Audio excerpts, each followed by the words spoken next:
So self-compassion is very simply mindfulness of suffering while it's happening, and then a compassionate response, a compassionate response. So as clinicians, when we're sitting in a room with somebody else, in other words, this is how to teach self-compassion in relationship, what are we doing?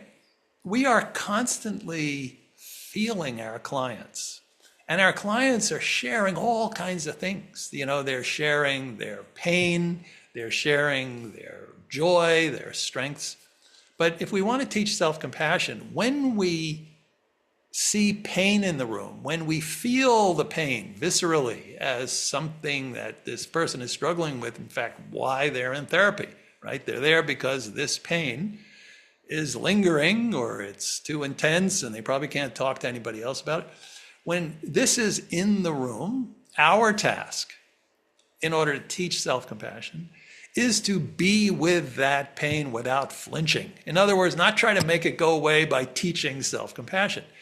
We teach self-compassion by being open to the pain, by being present with the pain, by sharing the pain with our clients, and by also responding to our clients in the midst of their pain in a compassionate way.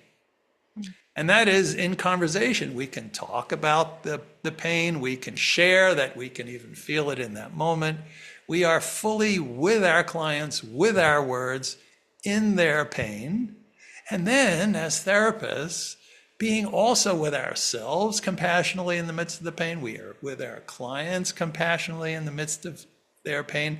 And in that way, we teach through relationship. But what we like to say is that there are actually three components to this relational process.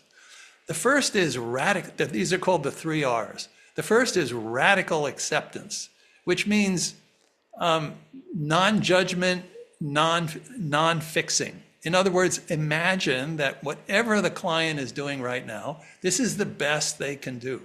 And we take it as such. We don't want to fix it, make it go away, make the person improve. We want to be present in a radical accepting way. This is number one. Number two is resonance, the 3 R's. Radical acceptance, resonance, and resource building. Resonance means we feel our clients.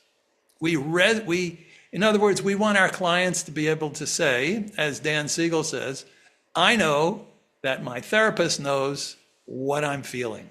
That's resonance. And when that happens, immediately compassion is in the room because there is a sense of common humanity with one person. So resonance has its own power. But with resonance, we can feel the pain, but we can also feel the strengths of the client. We can admire the strengths. We can be moved by the strengths. We could be moved by moments of courage and mindfulness, and moved by moments of compassion, and moved by moments of generosity. So those are also moments of resonance. So when we wonder, like, okay, how do I speak to my client in a way that teaches self-compassion? What we want to do is to listen with the heart, and then to speak from the heart, not from the head. We wait for what we call the pings, that sense of, oh, ooh, and choose one and respond to that. So that is resonance, feeling either pain or feeling resources, and letting the conversation be guided in that way. And then out of that conversation, naturally come resources. Maybe the person is already showing us the resources.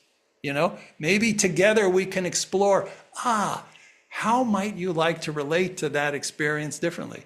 And then the interesting thing is that third level interventions like home practices, they emerge naturally out of that conversation. The pain we know from the relationship, and the resources that we're starting to discover in the relationship can be very easily transformed into a little exercise at home that we can do between sessions that would reinforce and strengthen the client's capacity to be with their suffering in a compassionate way, just as we were in the therapy room.